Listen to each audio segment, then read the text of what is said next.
right back with Uncle Rich, welcome to Pardon My Success. Don't pardon. Don't. There's no pardoning. Get ready, it's the new edition. Your favorite morning meditation. Hey, it's me, pardon my success. I'm a hot mess. Exactly. We're here and we're successful. Well, I'm not successful yet, but you have been successful. And so we're here to interview you, and I'm so excited about it. Thank you so much for coming on today. My pleasure. It's my pleasure. Guys, this is my Uncle Rich. His name is also Rich Fields. He was the announcer on The Price is Right with Bob Barker and also with Drew Carey, and is an absolute icon just all across the board because he was also the primetime LA weatherman. I didn't realize that the studio you recorded at is literally right down the street from me. So everybody, my Uncle Rich wrote a book. Look at it! Look at it! I love the hardcover. Look how glossy and shiny it looks. So glossy. Everyone should go buy it right now. The link's going to be in the bio. Let me tell your listeners, your viewers, Maylin, she listened to the audio book. I did. By the way, you can get all this on my website, richfields.tv, richfields.tv. And so you're flying across the country listening to the audio book, which is in my voice. What more could you want? Well, what you could want is in the book, there are dozens and dozens and dozens of photographs that you don't get on the audiobook. But on the audiobook, you get all my blood, sweat, and tears coming out of me. You can hear the love and the joy and the pain and just all across the board. It was so great listening to you. It was so interesting because like hearing a book about like our family was so funny. Just sitting there and being like, ah, yes, Dave did these things back in the day. I'm like, that's my dad. For viewers, Maylin is my eldest brother Dave's daughter. My whole life, I have known that Uncle Rich is like the cool uncle, and he was also like the famous family member who was in LA living his life. And it's funny because in the book you talk about going to visit your aunt in LA and being there and having that feeling of, oh my God, I want to live here someday. And it's hilarious because that was my exact experience coming to visit you when I was, 8 years old? Me and Tom came and stayed with you for a week, you and Aunt Christine. Was that when you said, I got to live here? I said, I've got to live here. You were driving us around Beverly Hills in your top-down convertible, taking us around, showing us all of LA, being like, there's Pink's. God, I think there was a moment too where you took us to Cold Stone, to like the Beverly Hills Cold Stone. And I was like, this is the most incredible place on earth. Coming to LA and like, staying in Beverly Hills, and like you took us on the set of The Price is Right, and like we got to meet Drew Carey and like all the Barker's beauties. When this is released, Price is Right fans will be watching this and they're going to be like, oh, she is so spoiled.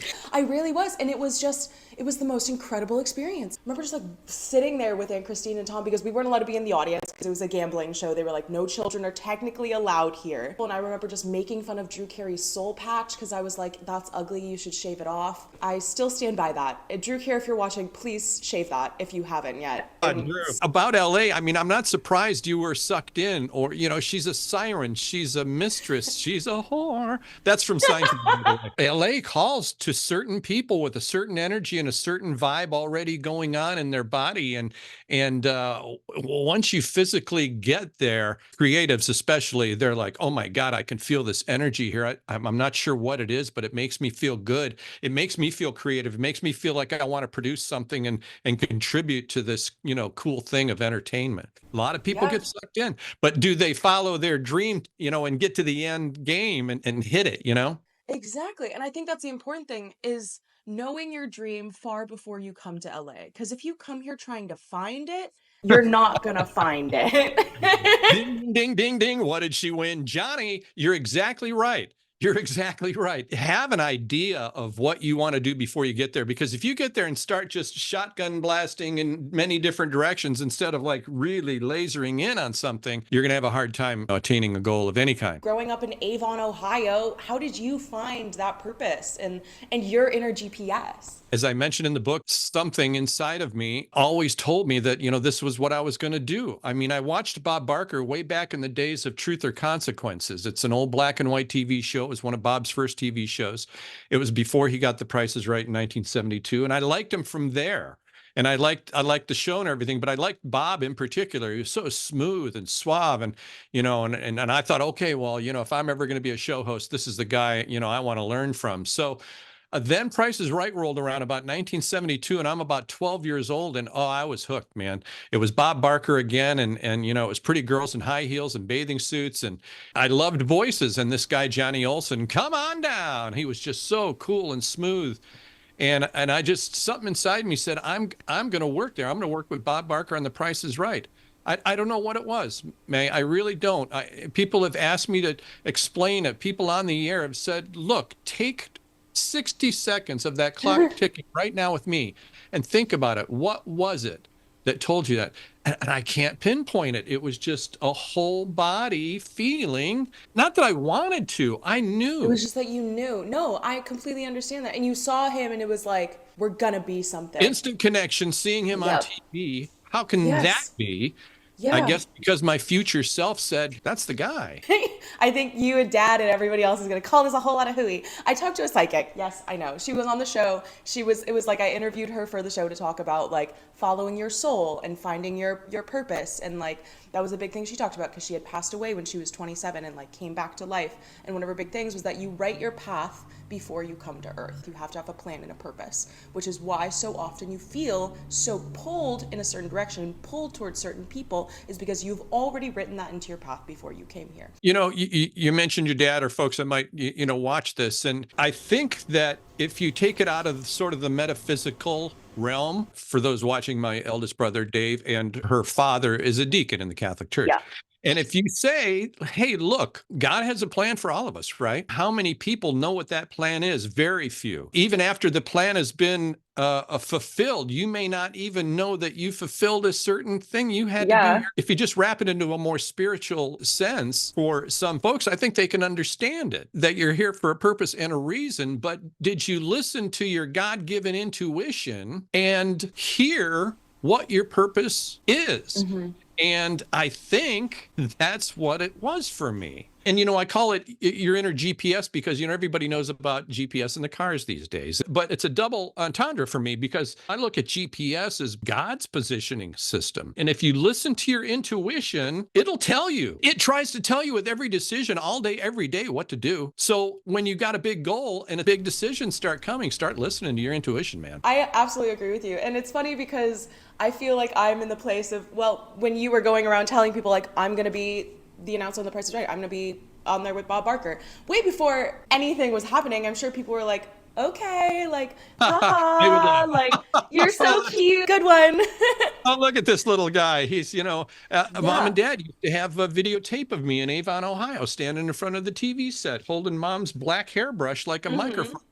Come on down on a car as a kid. Yeah. I guess that's my thing too, is that if you push it down, if you pretend as though that's not there and that dream isn't real, like I think it starts to fester. Since I was very little, my dream has always been to be the youngest EGOT holder on Earth. Dad told me what an EGOT was, and I said, that's me. There was something about that. I'm not just an actress. I don't want to just be a singer. I don't want to just be one thing. I want to fully master all of these different industries. And telling people that is insane because people are like, oh, who do you think you are? You can actually turn people off because they're like, there's something wrong with you.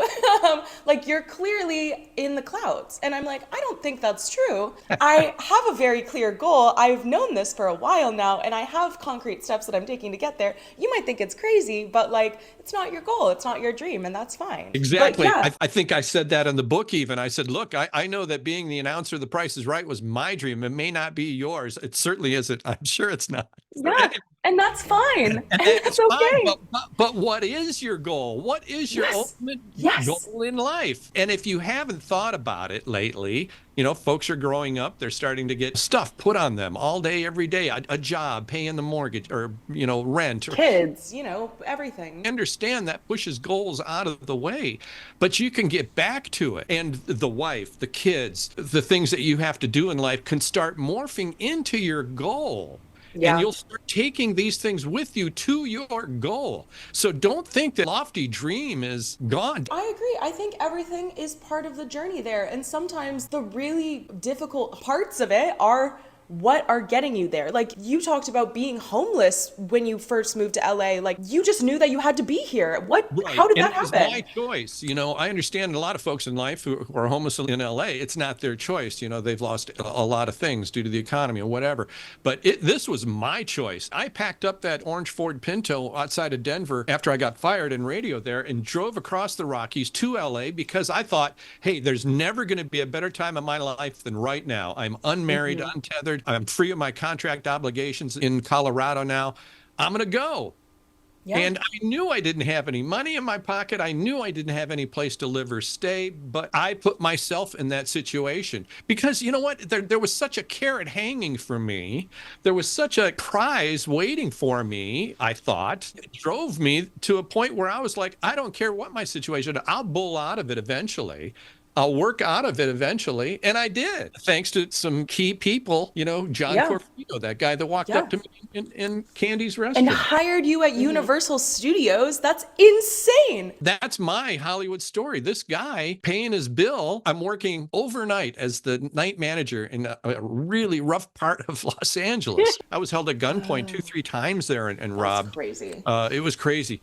But anyways, there was a speaker system. It would get real busy there. Friday, Saturday nights after all the clubs closed in Ventura and along the city walk up at Universal, Candy's restaurant was packed. There were benches outside along the wall and people could wait out there, and there was a speaker out there. And inside at the reception area, there was like a microphone. And I'd be like, Corfino, party at 2, come on down. And some people would come through the front doors like they were on the Price is Right. And the dining room would clap. I don't know. It's just so the funny. thing I did because this is what I was going to do. You were manifesting your dream. Right. And manifesting your dream. Exactly. So I just want to empower people with, if you think about it, it will happen. It's almost like Field of Dreams, man. I swear to God. Just like putting So this it guy out comes there. up to the register to pay his bill with his wife. And I run over there and I'm checking him out. I'm asking him, how his meal was and everything. And he says, great, great. Let me ask you something. He looks out in the dining room and he says, what do you do for a living? Because I know this isn't it. I said, well, I'm a freshly fired radio disc jockey outside of Denver. I said, with some false bravado, I said, and I'm on my way to be Bob Barker's announcer on The Price is Right.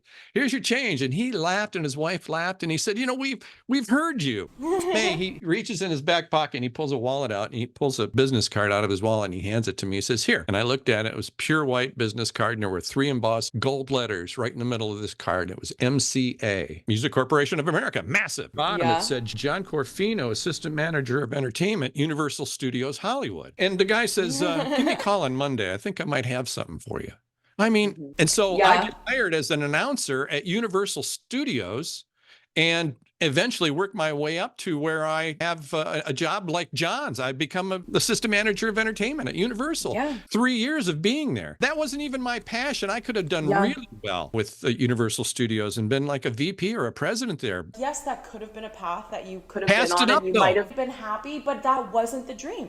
Wasn't the dream. wasn't And as the soon dream. as I got a radio job in LA, which I was really trying hard to get at the time, boom, I said, hey, thank you so much, people at Universal. And they're like, you sure you want to do this? I was like 21, 22 years old. And I was not only the show announcer at Universal, but I was in charge of the whole upper lot, all the show controllers and actors and laser guys. And That's just crazy. this young kid. One of my favorite things, because it was a challenge, was guest complaints. They'd ask for a manager right away. Most of them just wanted to vent, but I loved them. I loved it. I loved the opportunity. I wanted to find out, number one, what was wrong with my park. You know what I mean? Where'd this happen? What was it? And, can I go fix that for the next people? But, number two, can I get these people to want to come back again and spend, at the time, it was nearly $100 a person. It was like $89. I'm sure it's more than that now. That's what Universal and Disney and all these places face. These parks are packed and they try to thin them out by raising the price to lock some people out. Keep coming. And it doesn't work because everybody lives on a credit card. Yep, exactly. You go to meteorology school and then you come back and you're working in Palm Springs. Right. I'd worked like 10 years on the air in Los Angeles radio after Universal, and I just wasn't getting the auditions I wanted in game shows. I felt, like I wasn't being seen. People were hearing me in LA, but to go into an audition and say, oh, yeah, disc jockey on the radio. There's 120 some FM signals in LA and another 100 some AM signals in LA. Over 200 radio signals. I mean, that's a lot of people and a lot of voices and a lot going on. Nobody hears you. And then it switched. And then suddenly celebrities are recognizing you. Completely revamped my whole career. I found out that Pat Sajak was an NBC weatherman in LA and he got picked to do Wheel of Fortune. I found out David Letterman was a weatherman in Indiana. You know, I found out, I started hearing all these stories about these people that started getting plucked off of news to get these host jobs. And I said, that's what I want. I need to be out here in LA on TV, not the radio. I need to be seen, not heard. I went back to Florida. I started studying. I went to Mississippi State University for meteorology. I did my internship here in Tampa with the big NBC affiliate here. And I had not yet been on the air to do weather, ever, for real. I mean, I've been practicing a lot in front of the green screen when there's no news going on and stuff like that. And my agent got me a job in Palm Springs, like 90 minutes outside of LA. And he said, it's a brand new CBS startup. They're interested in you as the morning weather guy. I wasn't even done with my studies. I said, let's go. And they were willing to work with that. I was going to continue online and I got hired. Within 6-8 months, they made me the chief meteorologist, put me on nights. I was killing it, man. And you're in the Coachella Valley where Coachella is held. And so many celebrities, even like so many agents and like industry people choose to live out there just because it's just like a little bit. Directors, writers. It's just a bedroom community of Los Angeles. Everybody's got property out there or spends the weekend at one of the resorts out there. Everybody. And so I started to be seen by all these Palm Springs residents, you know, Monty Hall. I mean, just huge names. Quincy Jones. The Quincy Jones story, the most famous music producer. I'm hosting the Palm Springs Film Festival. Puts me in a headlock and he's telling people, hey, this is my weatherman. This is my weatherman. Can I put some of those in here of the you and Adam West? Put them on. I love that. That whole series of you and Adam West. What's in it for me, Adam West? I'll let you drive my car.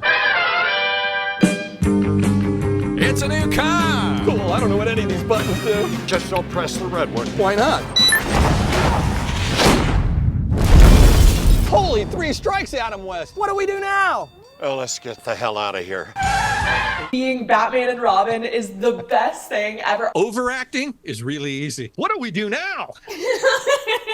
You were just like the most perfect sidekick of any superhero. And listening to Adam tell stories of his, you know, bachelor days. Oh yeah, Joey Heatherton and I, you know, we dated for quite some time, and you know, he starts telling these stories about all these women he was with and how long he dated. Oh my God, you're like, oh. I'm sure he's Batman. And then How I Met Your Mother, you and Neil Patrick Harris. Barney Stinson, come on down. You are the next contestant on the Price is Right. Working his way out. High five here, high five there. Before we go any further, I want you to know that today is Rich Field's birthday. Let's all say happy birthday, Rich. One of the best episodes of How I Met Your Mother ever. Folks, if you have not seen it, it's called Showdown. Neil Patrick Harris. He is such a pro. I mean, obviously, first time I ever met him or got to work with him was that day on the set of The Price is Right. But man, he had a script in his back pocket under his jacket, but he never once took it out, never once referred to it. Wow. And he not only knew his lines, he knew Bob's lines, he knew my lines. He's such a freaking pro. And really, really sweet. A couple of lines into the beginning of the episode, he says, In a couple days, Rich Fields is going to call out my name, and I will come on down. Whoa, that is so awesome. It's the best. Airplane one day, and I didn't realize it was Showdown was going to be the episode. How many people on this plane right now are hearing your name? That's pop culture, right? Like Bolt. I'm a part of pop culture. Yeah. Can you see that up there? That's a letter from Walt Disney's production company thanking me for using my name in the movie Bolt. And underneath it's the check, the original check. Oh my God. Wait, I remember me and Tom Never went cashed to it. Never cashed it. Wait, that's so funny. Do you know why I never cashed it? Is it like $1? Well, it's not much. Let's start there. But I wanted to make something like this. Yeah. I was making great money on Price is Right, and I'd already done like 6-7 game shows by this point. You know, I think I was on Wheel when this happened, Wheel of Fortune. But anyway, I said, you know what? You know how much we're going to make in residuals off of this? I said, honey, let's keep this check. We do monthly.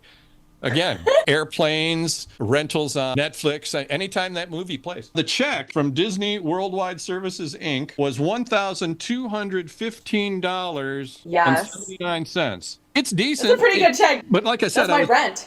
I was every day I was working on The Price is Right, and you know how that network money, it's really good. So I said, let's keep it. And so I kept it, never cashed it. And I'll tell you, we've made 10 times that since on residuals. Yeah, it was crazy. pretty cool. Every year, our grade school walked us, because there's a movie theater nearby. The whole school walked to the movie theater, and we would watch one movie together, the whole school, for Christmas. And we went in and we watched Bolt. We're watching the movie, and all of a sudden we hear our own uncle's voice playing over the movie theater speakers, and me and Tom just like freak out. We're like, oh my God, it's Uncle Rich! Like, there he is! And like everyone else in the theater's like, can you please, like, What the hell are you two we're doing? literally busy right now, yeah. And I didn't even have to go in and do the VO for this. They pulled my voice from an episode. And you still get paid. They didn't even need to ask me for permission, it turns out. They just had to pay me. Because Fremantle Media, who owns The Price is Right, they got paid, so they gave permission to use my voice off of a show, which they had every right to do as long as they pay the after minimum $1,215. Exactly. There's the minimum.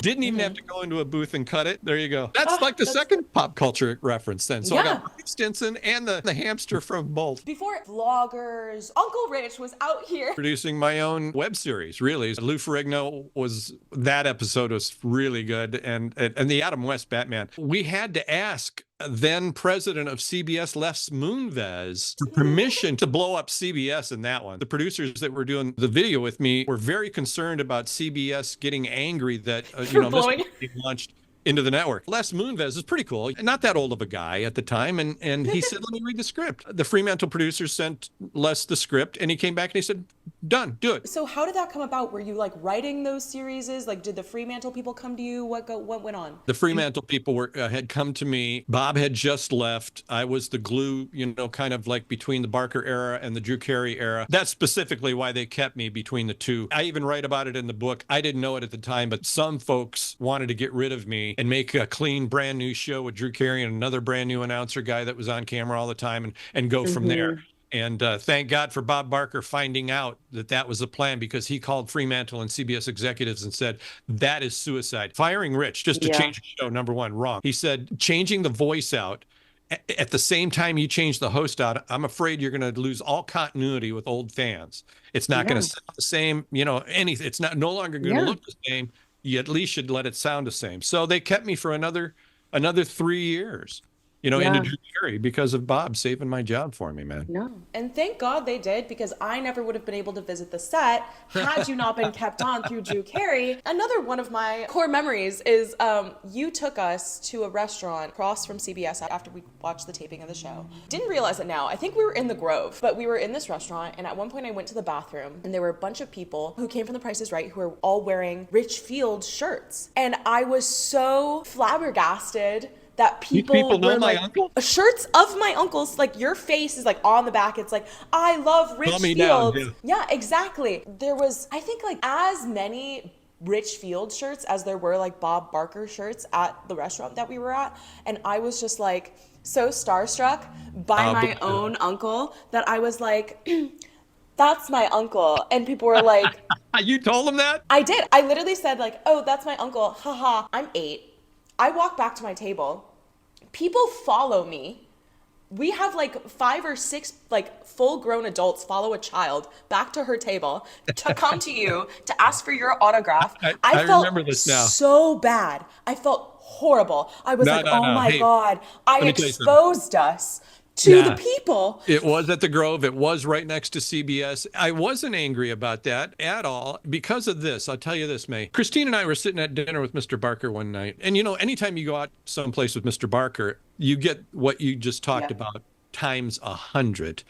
And I remember after he so graciously, stood up from his dinner to take a photo with the family in this restaurant. I might have even taken the photo because I did that a lot. Instead of letting Dad do that, I'd always say, sir, no, get in there with your family. Let me take it, Technically, it means I own that photo, right? After sitting back down to dinner, I said, Bob, does that get tired? And he put his fork down and he said, my boy, wow, just got emotional thinking about it. He said, my boy, everything I have is because of those people right there. He said, Rich, we both should be as gracious with those people as we possibly can because they, in effect, pay our salaries, Wow. Yeah. You just did a Barbara Walters on me. You just made me think of Bob talking. Right? Bless his heart. Beautiful. What was your favorite memory working with Bob on air? Working? I would just love it when he would address the camera. You know, he was always so cool and smooth. He'd be talking to the audience between commercial breaks, and and the director, I would hear him in my ears, and Bob would get a physical cue out on stage. But it'd be like, stand by, here we go, 10 seconds. But Bob, he'd be talking, he'd be finishing his punchline, and they're counting down. They're like 3, 2, in my ear, 1. Rich Fields, what is the next name on your list? Oh man, I would just be like, Bob, it's gonna be, Glenn Fields, come on down. It was just when he would say my name, it was just because I heard him for years. Johnny Olson, what's the next? Roddy, what's the next name? And for him to hear him say Rich Fields, what's the next name on your list was pretty cool. The photograph of him kissing my wife under the mistletoe at our house, at our wedding reception in 2004, that personal memories, that's like one of the most killer things. That and his gift that night, he gave us an American Express gift card. I mean, talk about generosity, man. In the book, I talk about, won't call them dark days with Bob, but a few times where I thought I was going to get fired. But how did you kind of deal with fame, and how did you deal with really entitled fans? Well, it's nutty now. People have no boundaries anymore. And I guess I was on the cusp of that starting to happen. And I didn't mind it so much. I mean, it's something I wanted to do my whole life. And if there was any kind of notoriety that came with it, I was happy to have that. I wanted to go on further. I wanted to go on and do more and possibly host my own show one day. And I talk about getting that host job in my book and how I got taken away. I mean, that talk about rough days. That was really tough. That's killer. Told by the producer and my agent, you got the show. My God, all the auditions you went through, everything that you pay.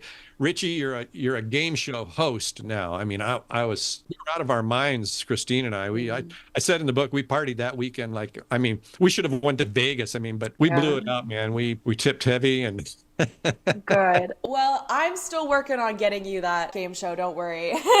Out here. But what would you say is the hardest part about being in this industry? Golly. It's all clawing. Every day is clawing your way. I think the hardest part really was to understand that sometimes people who are friendly with you aren't friends. Sometimes people who are friendly with you are friendly because they know you're connected and are really kind of using you for inside information, believe it or not. Even if it's something you're going after, well, a lot of times, 9 times out of 10, they think, well, if she can do it, I can do it. I'm going to go after that too, So finding out those kinds of things that, something I had said or information I had talked about with friends or something, and all of a sudden they're trying to cash in on it, that's disturbing for me. But you should expect it. It's human nature for a lot of folks, unfortunately. And out there, I don't want to label the town, but there's a lot of nefarious things. It scares me in many ways because I know growing up, I had a lot of people really warning me. I feel like you and Grandma and everyone well, if you want to move to LA and if you want to do this, there are a lot of people you got to be afraid of. And just wary. Be wary of, because people are definitely trying to take advantage of you. Yes. Knowledge is power, right? So there's going to be these folks that are going to try to steer you wrong or get you involved in something you don't want to be involved in. Just have enough guts and fortitude to just say no, right? Have you had anybody close to you out there try to, hey, I've got these friends I want you to meet, and anything like that usually comes from someone having a very good support system of people that I know not only have connections within the industry, but have the fortitude and ability to fight for me and fight on my behalf when things come down to it, because I never want to be in a position where my team is taking advantage of me or allowing me to be taken advantage of. Good agencies, that will never happen. Do you read the story about that agent, my first agent? Oh my God. My first agent, the guy it turned out he got arrested for the whole Hollywood casting couch situation in his Burbank offices with many women and maybe men too. I don't know, but man. So you're going to run into these, you're going to run into situations and you're making decisions as clearly as you can, and as best you can, but you're still going to run into these situations. And it's just knowing when to get out. Again, trusting your inner GPS. Something's telling you it ain't right. Guess what, May? It ain't right. How would you advise young creatives who are just starting their journeys to kind of focus in on their inner GPS? Mindfulness, number one. Kind of talk with yourself. Yeah.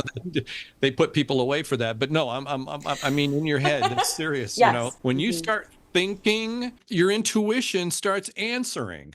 It's a crazy thing, but we don't all tap into it and listen to our intuition's answers, And when we hear the answer, a lot of times we dismiss it right away because of conditioning or whatever happened in our past. Or the obligations that you have now. We talked earlier, kids, a mortgage, a job to have to go to.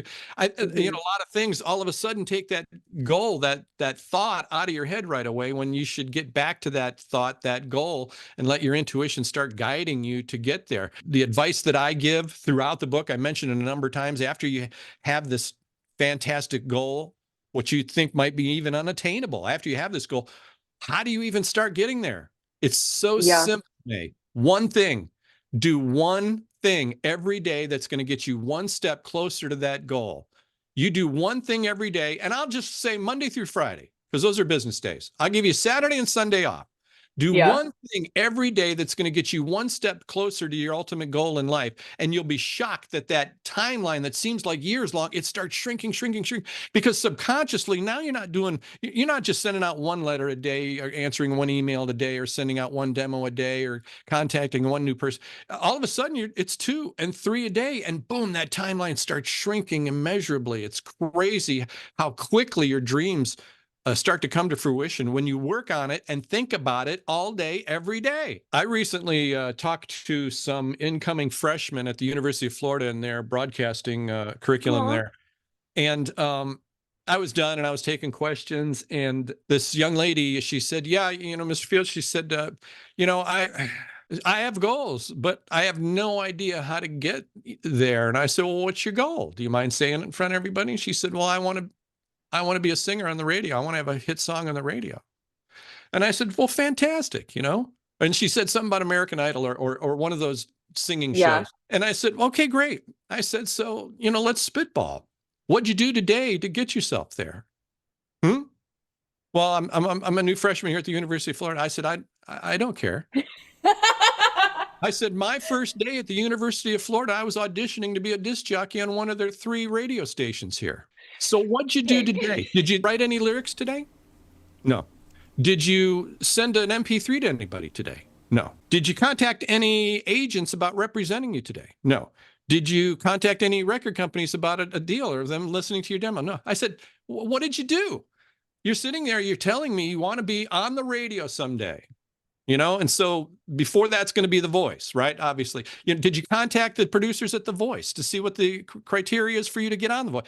I said, there's 8, 10 things right there that you could have done today to get you one step closer to getting your song on the radio, and you didn't do one of them. I know that's a big thing within the industry, is like finding an agent or finding, like a record company. Like, how would you recommend even going about kind of doing that? And you know how difficult it is. You're in the I work at an agency. I can also say that we are not allowed to take unsolicited clients. And that's a big thing for most agencies, is that you're not allowed to take any clients unless they have been sent to you by somebody else within the industry. So how would you recommend somebody just starting out do that? May just said 2 of the key thing. It's like a catch-22. You can't even talk to an agent about representing to you because why, May? He has to have referral by somebody within the industry. Can't be unsolicited.